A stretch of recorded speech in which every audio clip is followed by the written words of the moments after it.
Jesus, o Senhor, ao leão de Judá, a raiz de Davi, que venceu e o livro abrirá. O céu, a terra e o mar, e tudo que neles há, o adorarão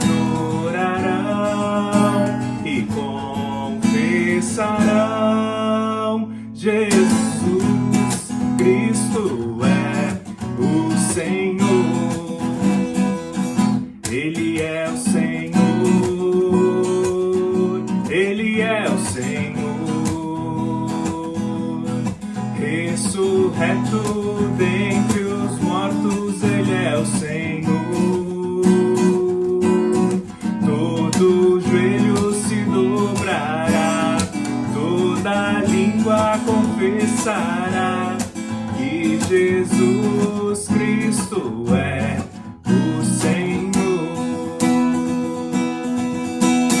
Glória para sempre ao Cordeiro de Deus, a Jesus o Senhor, ao leão de Judá, a raiz de Davi, que venceu e o livro abrirá.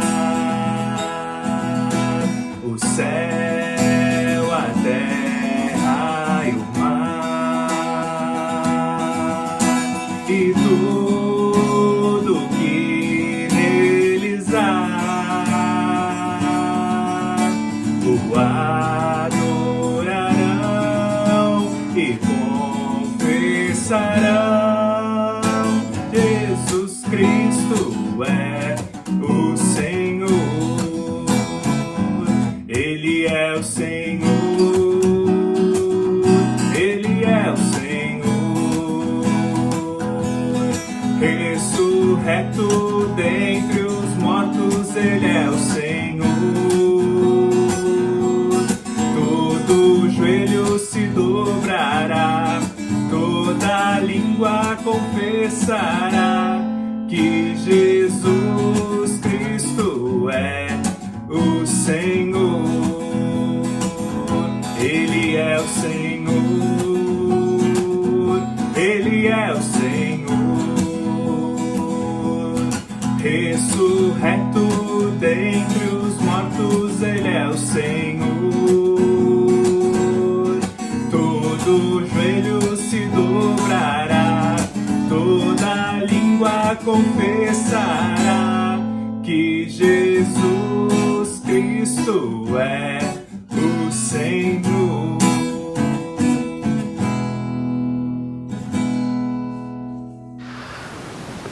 Amigos, um bom dia. Gostaria de saudá-los nesta manhã, terceiro domingo após a Páscoa, com a palavra que se encontra em Atos dos Apóstolos, capítulo 5, versículo 30 a 32. Ali nós lemos: o Deus de nossos pais ressuscitou a Jesus, a quem vós matastes, pendurando-o no madeiro. Deus, porém, com a sua destra o exaltou a príncipe e salvador, a fim de conceder a Israel o arrependimento e a remissão de pecados. Ora, nós somos testemunhas destes fatos, e bem assim o Espírito Santo que Deus outorgou aos que lhe obedecem. Com esta palavra, iniciamos este momento de culto em nome do triuno Deus, o Pai, o Filho e o Espírito Santo. E eu quero convidá-los para juntos termos um momento de louvor e adoração a Deus.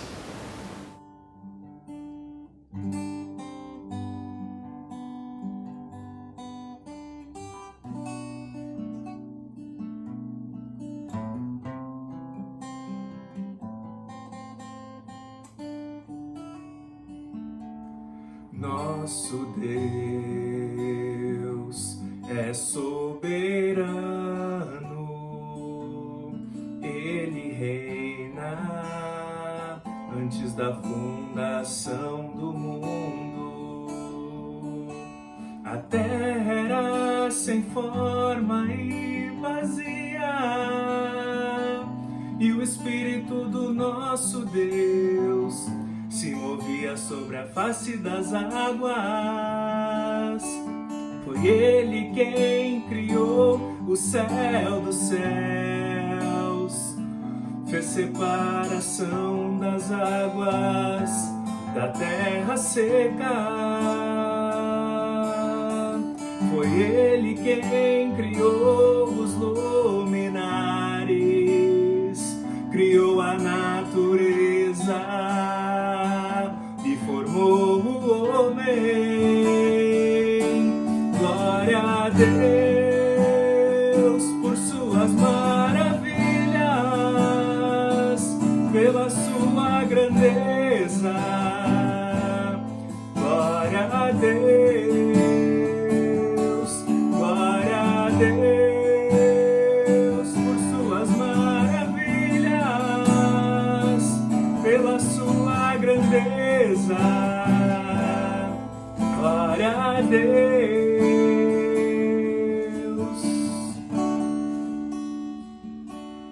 Nosso Deus é soberano, Ele reina antes da fundação do mundo. A terra era sem forma e vazia, e o Espírito do nosso Deus se movia sobre a face das águas. Foi Ele quem criou os céus dos céus, fez separação das águas da terra seca.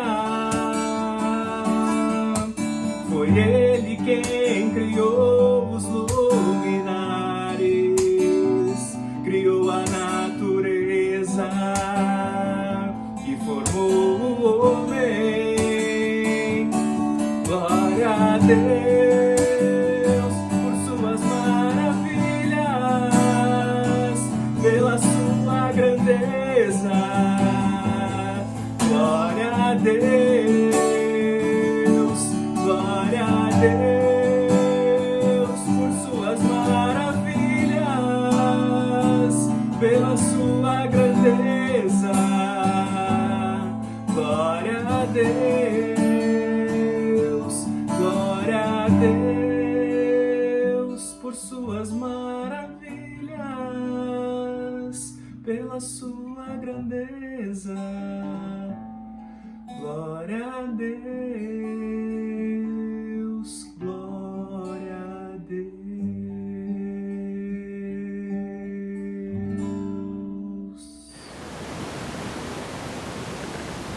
Gostaria de convidá-los a termos uma palavra de oração em preparação à prédica. Bondoso Deus e Pai, neste momento nós pedimos a iluminação do Teu Espírito Santo, a fim de que venhamos a compreender a profundidade, para além da mera letra, aquilo que Tu nos revelaste pelo Teu divino amor. Oramos e pedimos, ilumina-nos, em nome do Senhor Jesus Cristo. Amém. Que a graça de nosso Senhor e Salvador Jesus Cristo, o amor de Deus o Pai e a comunhão no Espírito Santo estejam conosco, agora e sempre. Amém. Quero convidá-los a abrirem as suas Bíblias na primeira carta de João, capítulo 1, versículos 1 a 4. 1 João, capítulo 1, versículos 1 a 4. Ali nós lemos o que era desde o princípio, o que temos ouvido e o que temos visto com os nossos próprios olhos, o que contemplamos e as nossas mãos apalparam com respeito ao verbo da vida. E a vida se manifestou a nós, temos visto e dela damos testemunho, e vô-la anunciamos, a vida eterna, a qual estava com o Pai e nos foi manifestada. O que temos visto e ouvido anunciamos também a vós outros, para que vós igualmente mantenhais comunhão conosco. Ora, a nossa comunhão é com o Pai e com o seu Filho Jesus Cristo. Estas coisas, pois, vos escrevemos, para que a nossa alegria seja completa. Irmãos, em tempos de quarentena circulam muitas mensagens de caráter religioso. E, consequentemente, muitas doutrinas a respeito de Jesus Cristo se espalham. Mas como nós podemos definir criteriosamente aquilo que é verdadeiro das imitações falsificadas? Bem, sobre esse assunto nós nos deteremos hoje e vamos fazê-lo a partir do texto bíblico que acabamos de ler. O apóstolo João provavelmente escreveu essa carta às igrejas da província da Ásia, atual Turquia, e ao que tudo indica, são as mesmas igrejas, ou pelo menos parte delas, para as quais enviaria mais tarde o livro de Apocalipse. Lembremos que ao escreverem suas cartas, os apóstolos focam em situações específicas das igrejas locais. Eram, portanto, instruções teológicas para enfrentar situações específicas. Entendermos o pano de fundo no qual João escreve a sua carta é, portanto, muito importante para também podermos aplicar as mesmas verdades hoje. Nessa carta, João combate falsos ensinamentos que ameaçavam a fé e a certeza dos crentes. Falsos mestres estavam espalhando heresias, ou seja, falsas doutrinas. Mas que erros eram esses?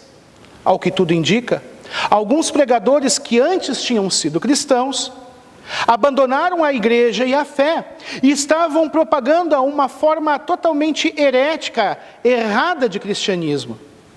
Sobre eles, João escreveu: saíram de nós, mas não eram de nós, porque se fossem de nós, ficariam conosco, mas isto é para que se manifestasse que não são todos de nós. 1 João 2,19. João, inclusive, os classifica como anticristos, no capítulo 2, versículos 18 a 22. Uma manifestação do espírito do erro, que o próprio Jesus alertou em Mateus 24, 5, 24. Esses falsos mestres negavam duas coisas. Primeiro, que Jesus era o Cristo. Segundo, que ele havia vindo em carne, ou seja, que ele era humano também. No primeiro século, quando João escreveu sua carta, essas ideias estavam presentes num movimento que estava recém se iniciando e que ficaria muito forte a partir do século II. E esse movimento era o gnosticismo, que vem da palavra grega gnose, que significa conhecimento. Quanto à humanidade de Jesus, alguns gnósticos negavam a encarnação de Jesus e, portanto, sua verdadeira humanidade. Inclusive, um herege chamado Valentino dizia que Jesus Cristo não tinha um corpo. Ele apenas tinha uma aparência de corpo. E essa heresia se chamava docetismo, do grego dokel, que significa aparência. Ou seja, Jesus tinha aparência humana, mas não era humano. Por outro lado, também a plena divindade de Cristo era negada. Ambas heresias, afinal, negavam a morte e ressurreição de Cristo e com isso também negava o seu poder de salvação. Mas qual era a doutrina então do gnosticismo? O gnosticismo pregava que o homem chega a Deus através do conhecimento especial, da gnose. E assim, o gnosticismo criava uma elite espiritual e intelectual que rejeitava as Escrituras, totalmente à parte das Escrituras. Em resposta a esse erro diabólico, o apóstolo João escreve essa carta com dois propósitos básicos em mente.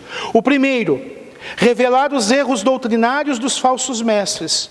Segundo, confirmar a comunhão dos verdadeiros crentes em torno da doutrina dos apóstolos e na certeza da salvação revelada na pessoa de Jesus Cristo, verdadeiro Deus e também verdadeiro homem. João, portanto, quer fortalecer os crentes nestas verdades e mantê-los firmes na pureza doutrinária, na doutrina que os apóstolos receberam do próprio Senhor. Ao iniciar a carta, o apóstolo João nos apresenta de forma resumida um dos motivos que o levaram a escrever: compartilhar seu testemunho como apóstolo, afirmando a verdadeira humanidade e divindade do Senhor Jesus. Vamos ver então. O que era desde o princípio. Aqui João menciona Jesus Cristo. E nos remete ao seu evangelho no capítulo 1. No princípio era o Verbo, e o Verbo estava com Deus, e o Verbo era Deus. Ou seja, o que era desde o princípio absoluto do universo. E este é o mesmo termo que João usa para referir a Deus aqui em sua carta. Vejamos, no capítulo 2, versículos 13 e 14, João escreve: Pais, escrevo-vos porque conhecestes aquele que é desde o princípio. Jovens, escrevo-vos porque vencestes o maligno. Eu vos escrevo, filhos, porque conhecestes o Pai. Eu vos escrevi, pais, porque já conhecestes aquele que é desde o princípio. Eu vos escrevi, jovens, porque sois fortes e a palavra de Deus está em vós e já vencestes o maligno. Com isso, o apóstolo afirma que Jesus Cristo já existia antes do princípio da criação, quando Deus fez o mundo. E cabe aqui dois desdobramentos importantes. O primeiro, a eternidade do Verbo. No Evangelho de João, capítulo 1, versículo 1, João escreveu: no princípio era o Verbo. Ele já existia quando a criação começou. O Verbo já é pré-existente a tudo que foi criado. O Verbo é eterno. Qualquer doutrina que ensina que Jesus foi a primeira criação de Deus e que ele não é coigual, coeterno, consubstancial com o Pai, ou que ele se tornou divino após o seu batismo, como os gnósticos afirmaram, é heresia, é erro diabólico, não é bíblico. Aqui nós temos uma verdade absoluta e incontestável. O Verbo de Deus tem o atributo da eternidade. João afirma assim que o Jesus homem que nasceu da Virgem Maria, que viveu entre nós e morreu na cruz, e ressuscitou e subiu aos céus, já existia antes de nós, pois ele é Deus, o Filho. A segunda coisa, a personalidade do Verbo.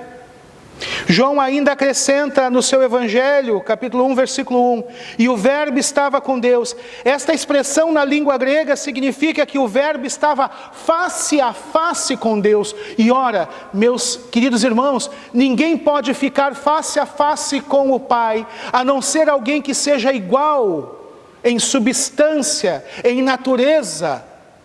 Nenhum ser eterno, nenhum ser criado, pode ficar diante do eterno Deus, a não ser um igual a Ele. Ou seja, somente o Filho pode ver o Pai face a face, estar diante do Pai, sem ser consumido pela santidade do Pai.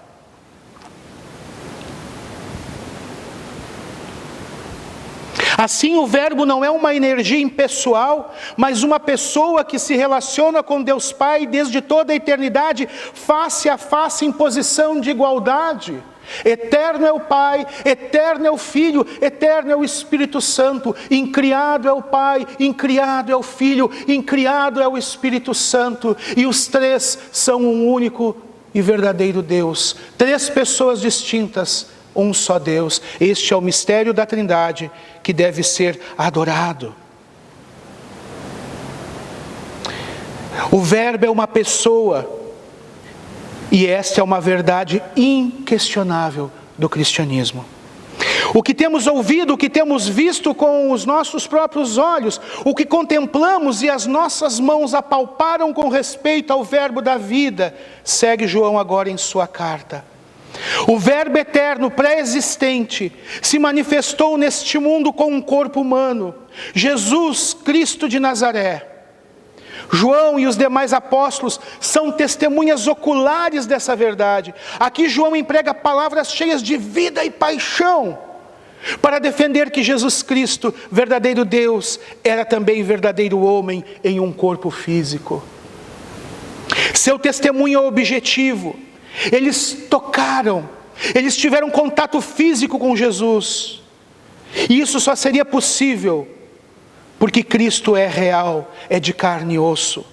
Ele não era um ser etéreo com aparência de ser humano, como os gnósticos falsamente e de maneira diabólica ensinavam. E esse ensino irmãos, é importantíssimo. E João não tem dúvidas ao afirmar que aqueles que negam a real encarnação de Jesus são anticristos. Mas por que afinal essa doutrina da verdadeira humanidade e divindade de Jesus é tão importante?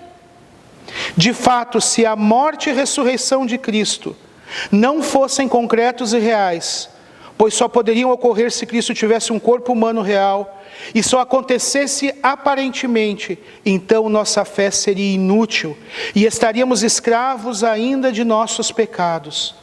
A cruz teria sido apenas um teatro encenado, sem eficácia real. A encarnação de Cristo é o fundamento onde se apoia todo o cristianismo. Além de falar da eternidade do Verbo, João fala da personalidade do Verbo. João acrescenta, e o Verbo estava com Deus. Esta expressão na língua grega significa que o Verbo estava face a face com Deus. Vejam, nenhum ser criado pode contemplar Deus face a face na sua glória, a não ser alguém igual a Ele. Ou seja, o Filho é igual ao Pai e pode olhá-lo face a face, pois o Filho também é Deus. Assim, o Verbo não é uma energia impessoal, mas uma pessoa que se relaciona com Deus Pai desde toda a eternidade, face a face, em posição de igualdade. E aqui nós temos o grande mistério da Trindade. O Pai é eterno, o Filho é eterno, o Espírito Santo é eterno, incriado é o Pai, incriado é o Filho, incriado é o Espírito. Os três são da mesma substância, três pessoas distintas, mas um só Deus. Este é o mistério. Por isso o Filho pode contemplar o Pai face a face, sem ser consumido, pois participa da sua mesma glória, santidade e natureza. O Verbo é uma pessoa. Esta é uma verdade inquestionável do cristianismo. O que temos ouvido, o que temos visto com os nossos próprios olhos, o que contemplamos e as nossas mãos apalparam com respeito ao Verbo da vida. O Verbo eterno, pré-existente, se manifestou nesse mundo com um corpo humano, Jesus Cristo de Nazaré. João e os demais apóstolos são testemunhas oculares desta verdade. Aqui João emprega palavras cheias de vida e paixão para defender que Jesus Cristo, verdadeiro Deus, era também verdadeiro homem. O seu testemunho é claro e objetivo. Eles tiveram contato físico com Jesus, tocaram em Jesus. Jesus, portanto, não tinha uma aparência humana como os gnósticos erroneamente afirmavam. Ele era humano também. Mas você pode perguntar, por que afinal essa doutrina da encarnação e da divindade de Jesus é tão importante? De fato, se a morte e ressurreição de Jesus Cristo não fossem concretos, não fossem reais, se a cruz foi apenas um teatro, nós ainda estamos condenados aos nossos pecados. O gnosticismo não só negava a humanidade de Jesus, a divindade de Jesus, a morte de Jesus. E se Jesus não morreu, obviamente Jesus não haveria ressuscitado. O gnosticismo que estava nascendo ali destruía os pilares da fé cristã. Por isso que João chama estes falsos mestres de anticristos. Negando, portanto, a encarnação de Jesus, os falsos mestres estavam atacando as doutrinas centrais do cristianismo. Vejamos, Verbo e vida. Aqui João reafirma a plena divindade de Jesus, evidenciando em especial seu papel como agente de Deus, aquele que executa os planos divinos e traz vida e luz aos homens, conforme lemos no Evangelho de João, capítulo 1, versículos 3 e 4. Todas as coisas foram feitas por ele, e sem ele nada do que foi feito se fez. Nele estava a vida, e a vida é a luz dos homens.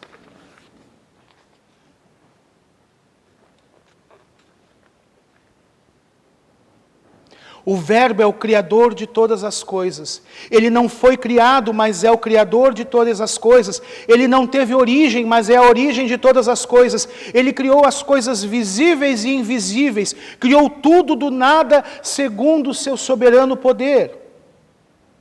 O Verbo é a luz que ilumina todos os homens. Sem Jesus, a vida está envolta nas trevas do pecado.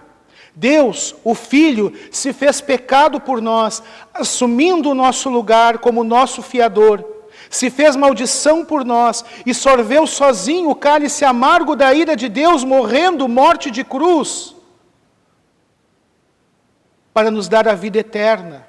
E o fez como homem e como Deus. O Deus homem Jesus Cristo morre para nos dar vida eterna. Jesus veio nos revelar de forma incontestável e também perfeita o amor de Deus, nos concedendo então salvação, vida. E a vida se manifestou. Aquele que era desde o princípio, manifestou-se corporalmente no mundo, nascido da Virgem Maria.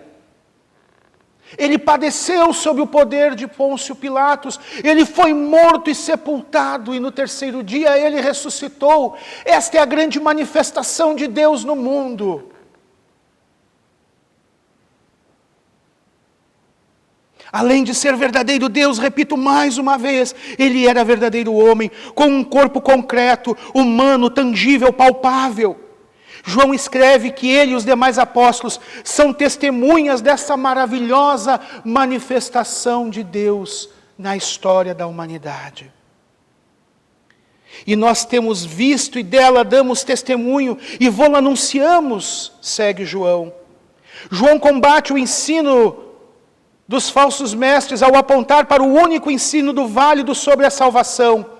E este ensino é o testemunho dos apóstolos que estiveram com Jesus, viveram com Jesus e foram autorizados por Jesus para anunciar as boas novas da salvação em Cristo. Não existem novos apóstolos. Apóstolos são estes. Isto João está dizendo. Eles foram os únicos inspirados.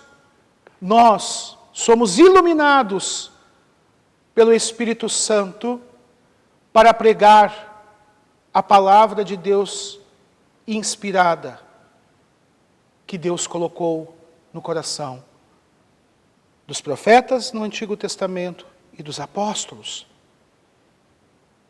João emprega o plural nós 4 vezes nessa passagem, referindo-se a ele e aos demais apóstolos. Assim, somente esse grupo específico, chamado pelo Senhor, que foram testemunhas das manifestações da vida eterna em Cristo enquanto ele estava aqui, e se tornaram seus anunciadores, são, repito, as testemunhas inspiradas da doutrina correta.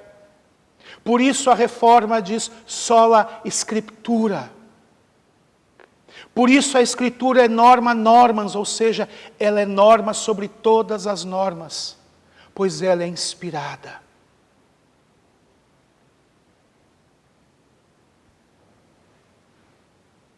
O testemunho e o ensino dos apóstolos acerca de Cristo está preservado na coleção de escritos, é o Novo Testamento, a palavra de Deus, que junto com o Antigo Testamento perfazem a revelação da vontade de Deus para a salvação do ser humano mediante a cruz de Jesus Cristo. Ela é a única fonte inspirada de autoridade doutrinária para a igreja. Portanto, ela é norma reguladora. Essa é a base para afirmarmos que não precisamos de novas revelações, sonhos ou visões acerca de Jesus, novos profetas ou profetisas, apóstolos. Deus nos deixou a sua palavra escrita como única fonte revestida de autoridade e de conhecimento das coisas divinas. E Ele o fez através do testemunho dos seus profetas no Antigo Testamento e dos seus apóstolos no Novo Testamento.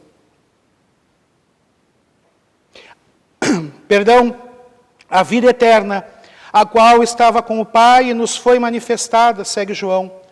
O conteúdo do testemunho apostólico é Jesus Cristo e sua cruz. Cristo é a vida eterna. Em seu evangelho, no capítulo 17, versículo 3, João afirma que a vida eterna se refere ao tipo de existência daqueles que conhecem o Pai e o Filho Jesus Cristo. E a vida eterna é esta, que te conheçam a ti só, por único Deus verdadeiro, e a Jesus Cristo a quem enviaste. E este conhecimento só é possível mediado pela doutrina dos apóstolos, que está registrada nas Escrituras. Não há outra forma de conhecimento de Cristo e nem da vontade de Deus, o Pai. Esse conhecimento é mediado pela cruz. Ela é o lugar do único e verdadeiro conhecimento de Deus para a salvação e vida eterna. Esse é o centro da mensagem de João nessa carta, que é parte do seu testemunho como apóstolo que caminhou junto com os outros, lado a lado com o Senhor. Portanto, não se deixem enganar. O que temos visto e ouvido, anunciamos também a vós outros, para que vós igualmente mantenhais comunhão conosco. O objetivo do testemunho dos apóstolos acerca de Cristo é para que tivéssemos comunhão doutrinária com Ele e com os demais apóstolos a respeito da pessoa e obra de Jesus, e não com os falsos mestres. Essa é a comunhão dos santos que o credo apostólico fala. É a comunhão em torno da doutrina dos apóstolos, registrada nas Sagradas Escrituras, que é a norma reguladora de fé e vida de cada cristão e da Igreja de Jesus Cristo, sola Escritura. Ora, a nossa comunhão é com o Pai e com seu Filho Jesus Cristo. A unidade doutrinária com os apóstolos leva também a comunhão com Deus Pai e com Jesus Cristo. Pois é Deus que dá o testemunho acerca de Jesus Cristo por intermédio de seus verdadeiros e únicos apóstolos. Na comunhão dos crentes com Jesus, mediante a doutrina dos apóstolos, registradas nas Escrituras, no Novo Testamento, se dá a comunhão dos crentes com o Pai e dos crentes entre si. E por isso eu ouso afirmar o que ouvi certa vez do reverendo Hernandes Dias Lopes: aonde não há a palavra de Deus, não pode haver a presença do Deus da palavra. E é por isso que nos nossos altares, como Igreja Luterana, junto à cruz há uma Bíblia aberta. Pois é através dela que a mensagem da cruz e a presença de Deus se estabelece, pelo testemunho apostólico no meio do povo de Deus. Estas coisas, pois, vos escrevemos para que nossa alegria seja completa, prossegue João no versículo 4. João se alegrava com o fato de seus leitores haverem se convertido do paganismo para a verdadeira fé em Jesus Cristo. Mas a sua alegria seria completa agora, se eles conseguissem se manter firmes na doutrina dos apóstolos, sem dar ouvidos aos falsos mestres gnósticos. Portanto, queridos irmãos e irmãs, não deem ouvido a qualquer doutrina que chega via mídias sociais ou qualquer mensagem bonita ou melosa com uma música de fundo. Foquem na doutrina dos apóstolos. Se alimentem da palavra de Deus. Verifiquem se de fato aquela doutrina tem embasamento bíblico. Segundo, os que caem vítimas do engano das seitas nunca estiveram firmes realmente nas verdades bíblicas. Precisamos conhecer a palavra de Deus e amá-la. Terceiro, Lutero afirmou: graças a Deus uma criança de 7 anos sabe o que é a igreja, a saber, os cordeirinhos que ouvem a voz do seu pastor.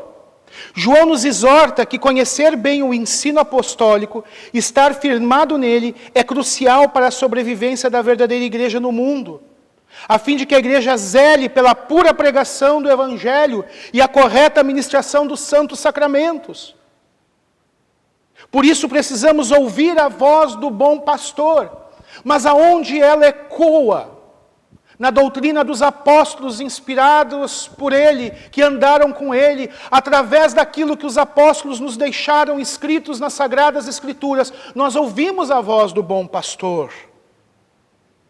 E assim poderemos zelar pela pregação pura do Evangelho, repito, e a ministração correta dos Sagrados Sacramentos.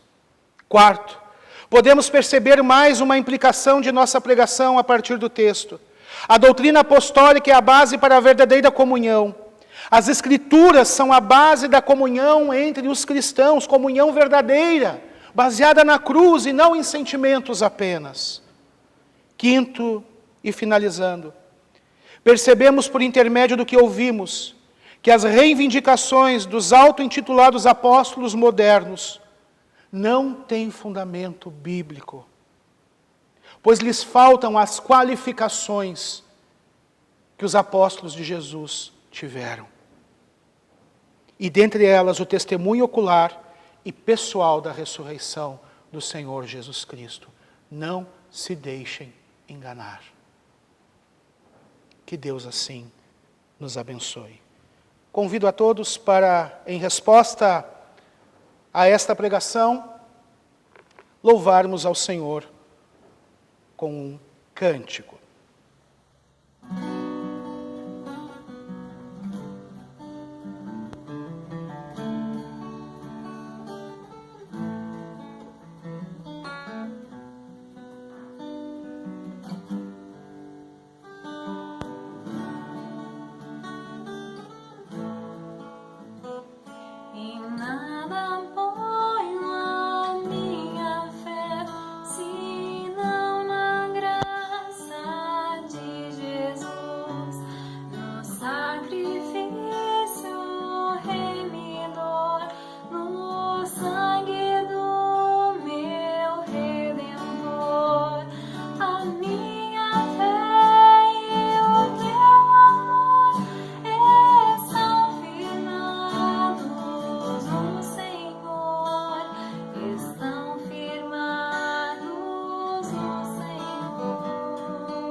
Gostaria de convidá-los agora para juntos termos uma palavra de oração, nos encaminhando para o final deste culto. Bondoso e eterno Deus e Pai, abre os nossos olhos de maneira a enxergar com clareza a doutrina apostólica inspirada por Ti, ilumina-nos pelo poder do Espírito Santo, para crermos e compreendermos que somente a Escritura é norma autoritativa, ímpar sobre toda a vida da igreja e sobre cada cristão em particular.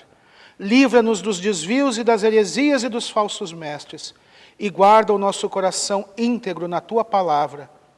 Queremos também rogar nestes tempos que vivemos a Tua graça e a Tua promissão em meio às lutas e também provações. Assim o fazemos em nome de Jesus, que nos ensinou a orar. Pai nosso que estás nos céus, santificado seja o Teu nome. Venha o Teu reino, seja feita a Tua vontade, assim na terra como no céu. O pão nosso de cada dia nos dá hoje e perdoa-nos as nossas dívidas, assim como nós também perdoamos aos nossos devedores. E não nos deixes cair em tentação, mas livra-nos do mal, pois Teu é o reino, o poder e a glória para sempre. Amém. Nosso Senhor vos abençoe e vos guarde. Nosso Senhor faça resplandecer o seu rosto sobre vós e tenha misericórdia de vós. Sobre vós levante o seu rosto e vos dê a paz. E assim vos abençoe o Triuno Deus, Pai, Filho e Espírito Santo. Amém. Fiquemos em paz e sirvamos o Senhor com redobrada alegria. Amém.